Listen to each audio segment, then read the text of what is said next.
Dear students, कैसे हैं आप लोग? आज हम लोग lecture 8 human health and disease का कवर कर रहे हैं, जिसमें कि हमारा टॉपिक मलेरिया है। मलेरिया भी याद करो तो एक प्रोटोजोवन डिजीज है, मतलब प्रोटोजोआ से होने वाला एक डिजीज है। नहीं, मलेरिया का जो कॉजेटिव एजेंट है या पैथोजन है, ये प्लाज्मोडियम होता है। प्लाज्मोडियम एक प्रोटोजोआ होता है।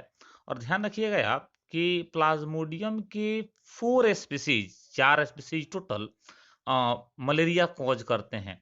आपको इन स्पीसीज के थोड़े नाम भी याद रखने हैं। प्लाज्मोडियम का हम लोग पी यहाँ पर लेटर का यूज किए हैं, तो प्लाज्मोडियम वाइवेक्स एक स्पीसीज है, प्लाज्मोडियम ओवेल है दूसरा, प्लाज्मोडियम मलेरी है थर्ड, और प्लाज्मोडियम फैल्सीपेरम। ये 4 स्पीसीज में से कोई भी एक अगर ह्यूमन बॉडी के हेल्दी ह्यूमन बॉडी के अंदर जाता है तो मलेरिया कॉज कर सकता है।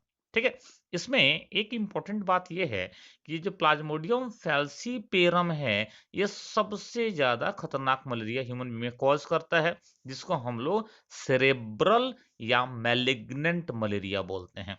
ये करता क्या है? तो ये ब्रेन को ही डैमेज कर देता है, ये ब्रेन डैमेज करता है। ठीक है, ये ध्यान रखना है। मोड ऑफ ट्रांसमिशन, कैसे ये पैथोजन प्लाज्मोडियम ह्यूमन बीइंग के अंदर इंटर करता है, हेल्दी ह्यूमन बीइंग के बॉडी में इंटर करता है। तो फीमेल एनोफिलीज मॉस्किटो, ये वेक्टर है, ये वेक्टर है। ये क्या करती है ये मॉस्किटो? तो प्लाज्मोडियम को ह्यूमन हेल्दी बॉडी में इंटर कराती है। कैसे? तो बाई बाइटिंग, मतलब जब भी मॉस्किटो बाइट करती है फीमेल एनोफिलीज मॉस्किटो, तो वो क्या होता है, प्लाज्मोडियम के जो स्पोरोजोइट्स, हम लोग बात करेंगे स्पोरोजोइट्स क्या हैं, प्लाज्मोडियम के जो स्पोरोजोइट्स हैं वो ह्यूमन बॉडी में इंटर कर जाते हैं। नेक्स्ट देखो, एक बार जब इन्फेक्शन हो जाता है तो कौन कौन से ऑर्गन्स अफेक्टेड होते हैं? तो जो मेनली जो ऑर्गन अफेक्ट होता है प्लाज्मोडियम से, वो लीवर है। ठीक है। लीवर के साथ साथ हमारे जो ब्लड का आरबीसी है उसमें भी इन्फेक्शन होता है। अब ध्यान रखिएगा, आरबीसी को हम लोग ऑर्गन तो नहीं बोल सकते हैं, लेकिन जैसे आरबीसी, मान लो कि आरबीसी क्या है, तो सेल्स हैं, और ब्लड को हम लोग फ्लूइड कनेक्टिव टिश्यू बोलते हैं। तो आरबीसी को ऑर्गन नहीं बोलेंगे, लेकिन आरबीसी में इन्फेक्शन होता है, तो ध्यान रखना है। हम लोग को जो पढ़ना है अपने सिलेबस में मलेरिया के बारे में, उसमें प्लाज्मोडियम के लाइफ साइकिल को भी कवर करना है, life cycle of Plasmodium cover करना है। ठीक है, तो इस पे आपको फोकस करना है, यहाँ से क्वेश्चन होंगे आपके। आप ध्यान रखिएगा कि प्लाज्मोडियम का लाइफ साइकिल कैसा होता है, तो डाइजेनेटिक लाइफ साइकिल होता है।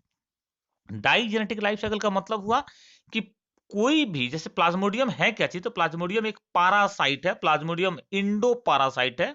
हम लिखे हुए हैं यहाँ पर, प्लाज्मोडियम इज इंडो पारासाइट, मतलब ये बॉडी के अंदर रहने वाला पारासाइट है। तो जब भी कोई पारासाइट अपने लाइफ साइकिल को दो अलग अलग होस्ट में कंप्लीट करता है, तो हम लोग उसको क्या कहते हैं, डाइजेनेटिक लाइफ साइकिल कहते हैं। तब सवाल ये है कि प्लाज्मोडियम के वो 2 अलग-अलग होस्ट कौन-कौन से हैं? नहीं, एक तो हो गया फीमेल एनोफिलिस मॉस्किटो, नहीं, और दूसरा होस्ट हम लोग खुद ही हैं, ह्यूमन बीइंग्स हैं।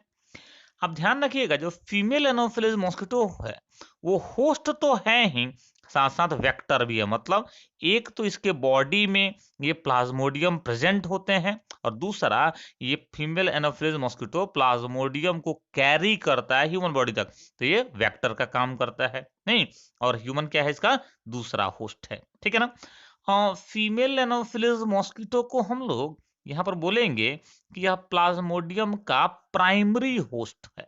आपसे क्वेश्चन करेगा कि प्लाज्मोडियम का प्राइमरी होस्ट कौन सा है, तो आप बताएंगे कि फीमेल एनोफिलिस मॉस्किटो है। थोड़ा क्लियर किया जाए क्यों इसको प्राइमरी होस्ट बोल रहे हैं। आगे जब हम लोग प्लाज्मोडियम का लाइफ साइकिल देखेंगे, तो उसमें पता चलेगा कि भाई प्लाज्मोडियम का जो रिप्रोडक्शन है, वो सेक्सुअल रिप्रोडक्शन भी प्लाज्मोडियम दिखाता है,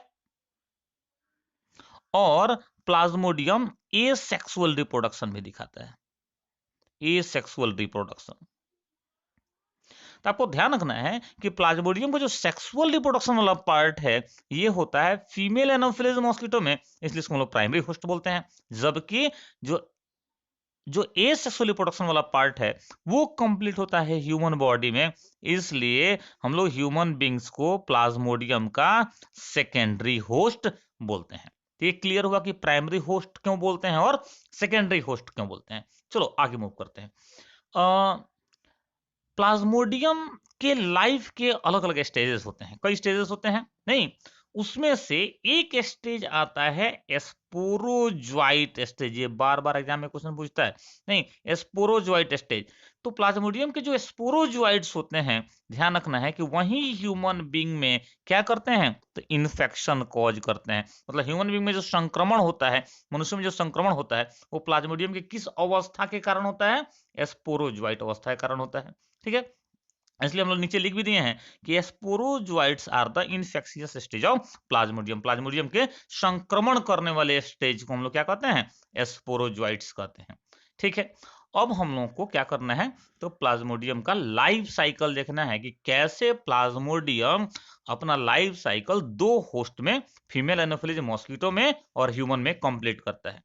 तो हम इसको ड्रॉ नहीं कर रहे हैं पेपर पे, बहुत सुंदर डायग्राम, बहुत बढ़िया क्लियर डायग्राम दिया हुआ है हम लोग एनसीईआरटी में। हम लोग एनसीईआरटी के थ्रू क्या करते हैं, इसको समझने की कोशिश करते हैं, और आप भी क्या करिएगा, एनसीईआरटी के थ्रू एक बार समझिएगा।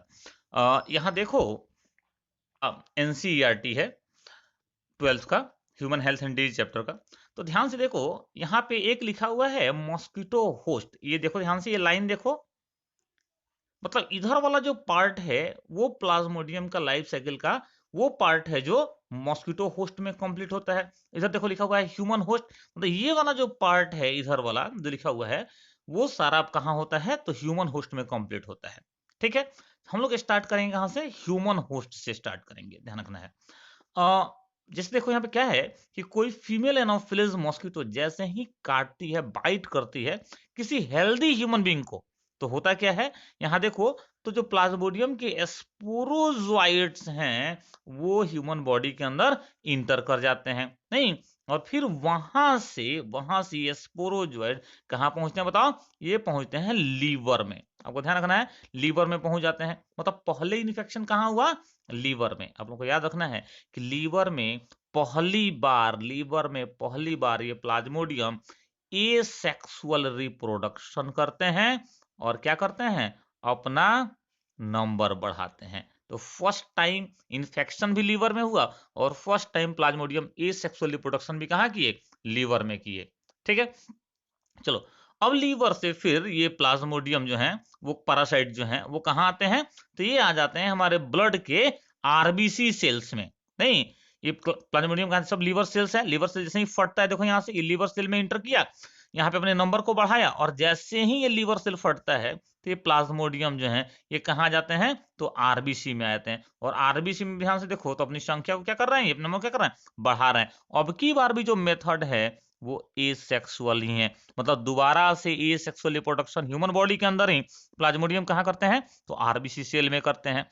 अब देखो जरा सा, अब ये साइकिल जो है वो चलता रहता है, और जैसे ही आरबीसी का सेल ब्रस्ट होता है, फट जाता है, तो फिर प्लाज्मोडियम जो है वो रिलीज हो जाता है। तो कहाँ रिलीज होगा, जैसे मान लो कि ये हमारा एक ब्लड वेसल है और इसी के अंदर में ये आरबीसी फट रहा है, तो ये प्लाज्मोडियम जो है वो कहाँ रिलीज हो जाएंगे, वही ब्लड प्लाज्मा में रिलीज हो जाएंगे। अब यहाँ पे दो बात हम लोग को समझना है, एक तो ये कि प्लाज्मोडियम ये जिस स्टेज में रिलीज होते हैं आरबीसी के फटने से, इसको क्या कहते हैं, तो इसके लिए वर्ड यहाँ दिया हुआ देखो, ये जो रिलीज हुआ यहाँ एरो देके दिखा रहा है, ये गैमेटोसाइट स्टेज में रिलीज होते हैं, गैमेटोसाइट में रिलीज होते हैं नहीं। ये गैमेटोसाइट हम लोग कहेंगे किसको, साइट का मतलब तो सीधा सीधा समझिएगा सेल होता है। ठीक है, अब यहाँ पे पीछे लगा हुआ है गैमिटो, तो गैमिट बनाने वाले जो सेल होते हैं उनके लिए वर्ड क्या यूज कर दिया, गैमिटोसाइट। अब गैमिट दो तरह के होते हैं, मेल गैमिट और फीमेल गैमिट। ठीक है ये बात।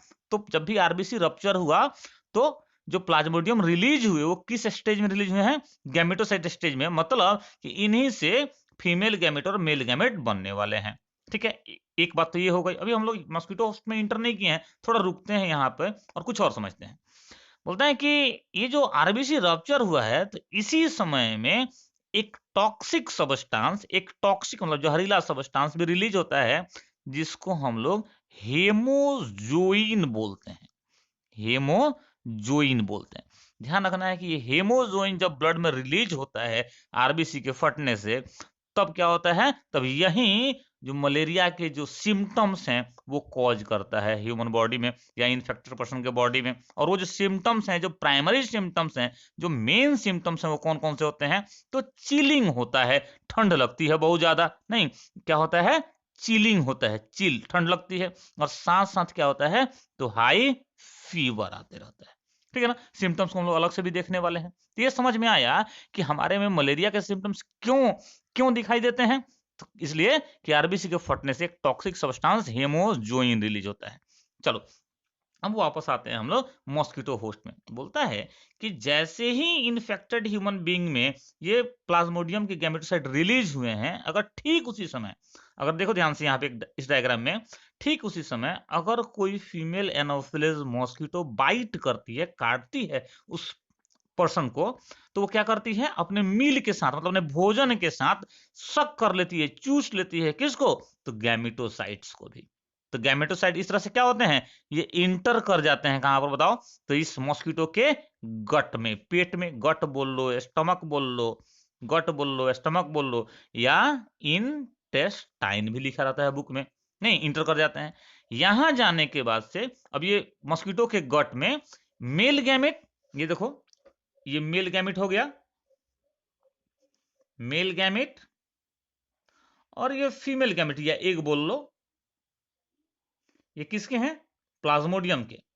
ये क्या होते हैं, फ्यूज होते हैं, मतलब प्रोसेस क्या चलता है, फर्टिलाइजेशन का, और फर्टिलाइजेशन के बाद से ढेर सारे क्या होते चले जाते हैं, तो प्लाज्मोडियम के स्पोरोजोइट्स कहां डेवलप होते चले जाते हैं बताओ, तो मॉस्किटो के गट में डेवलप होते जाते हैं। फिर यहां से ये जो स्पोरोजोइट्स हैं प्लाज्मोडियम के, वापस से मॉस्किटो के पेट से या गट से या इंटेस्टाइन से बोलो या स्टमक से बोलो, कहां पहुंचते हैं, तो मॉस्किटो के माउथ में पहुंचते हैं। यहाँ पे ज्यादा डिटेल स्ट्रक्चर दिया, ध्यान से देखो, मॉस्किटो के माउथ के अंदर में ग्लैंड होता है जिसको हम लोग सैलिवरी ग्लैंड बोलते हैं, लार वाला ग्लैंड या ग्रंथि, उसमें स्पोरोजोइट पहुंच जाते हैं। अब ये स्पोरोजोइट मॉस्किटो के सैलिवरी ग्लैंड या लार ग्रंथि में प्रेजेंट है। अब जैसे ही फिर ये मॉस्किटो किसी हेल्दी ह्यूमन बीइंग को बाइट करता है, दोबारा से क्या होता है, एक दूसरे हेल्दी ह्यूमन बीइंग में ये स्पोरोजोइट्स को ट्रांसफर कर देता है। इस तरह से क्या चलते रहता है बताओ, तो प्लाज्मोडियम का लाइफ साइकिल चलते रहता है। अब ध्यान से देखो, तो ए सेक्सुअल रिप्रोडक्शन 2 बार हुआ, लेकिन दोनों ही बार कहां हुआ बताओ, दोनों ही बार ह्यूमन बीइंग में हुआ, दोनों बार ह्यूमन बीइंग में हुआ। एक बार लीवर में हुआ, दूसरी बार से आरबीसी में हुआ। जबकि जो सेक्सुअल रिप्रोडक्शन है, जब फर्टिलाइजेशन की बात करेंगे, तो कौन सा रिप्रोडक्शन हुआ, सेक्सुअल रिप्रोडक्शन। ये कहां होता है, ये होता है मॉस्किटो के गट में।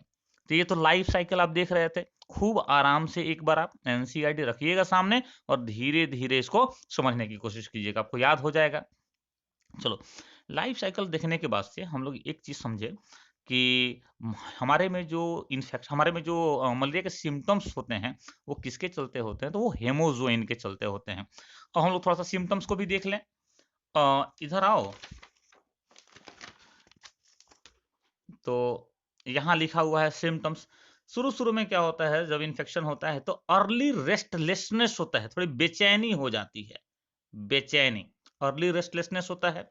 सिर में दर्द होगा, हेडेक होता है, मस्कुलर पेन, शरीर में दर्द होता है, नहीं, feeling of chill and shivering, मतलब ठंडी लगती है, ठंडी महसूस होती है, और शिवरिंग, कंपकंपी होती है, followed by fever recurring every 3 to 4 days, मतलब कंपकंपी के बाद क्या होता है, तो फीवर होता है, और ये प्रोसेस हर 3 से 4 दिन में रिपीट होते रहता है। ठीक है, अब मान लो कि अब फीवर हो रहा है, हेडेक है, रेस्टलेसनेस, ये सारी चीजें हैं, तो वीकनेस तो अपने आप आ ही जाएगा। एक और इंपॉर्टेंट चीज इसमें देखना है कि जो जो पेशेंट होते हैं मलेरिया के, उनमें एनीमिया हो जाता है, उनमें एनीमिया देखा जाता है।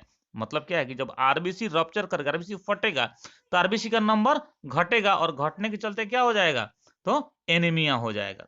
ट्रीटमेंट की बात करते हैं अगर हम लोग, तो बोलेंगे कि कई सारे ट्रीटमेंट अवेलेबल है मलेरिया के। आज के समय में जो फेमस मेडिसिन है इसका, वो है हाइड्रोक्सी क्लोरोक्विन, हाइड्रोक्सी क्लोरोक्विन, नहीं, और याद करो ना, यही मेडिसिन है जो आज कोरोना के लिए भी क्या किया जा रहा है, कोरोना के लिए भी यूज किया जा रहा है। यही तो इंडिया पूरे वर्ल्ड में, अमेरिका सहित पूरे वर्ल्ड के कई कंट्रीज में एक्सपोर्ट करके और क्या कर रहा है, तो नाम कमा रहा है।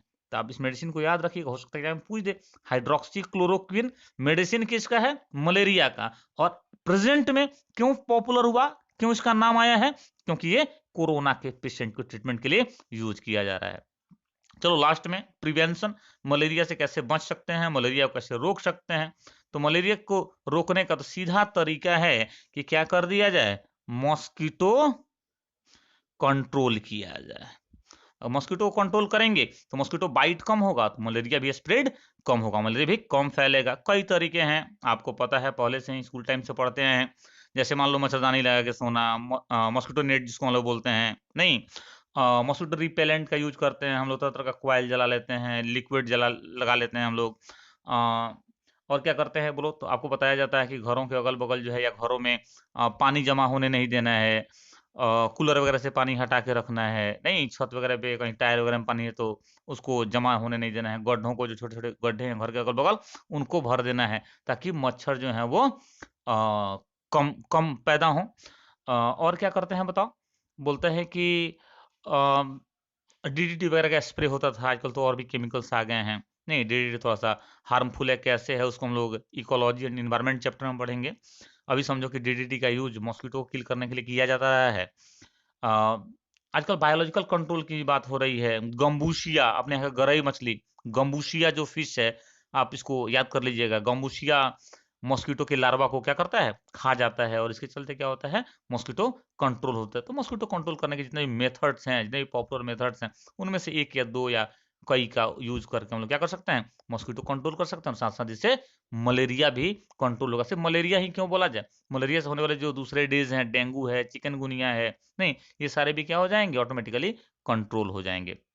ये आपका प्रोटोजोअन डिजीज में दूसरा था, मलेरिया। नेक्स्ट जो हम लोग का लेक्चर होगा उसमें बचे हुए जो दो और टाइप के डिजीज हैं, हेलमिंथ्स डिजीज एंड फंगल डिजीज, उनको भी हम लोग कंप्लीट करेंगे। चलो, थैंक यू।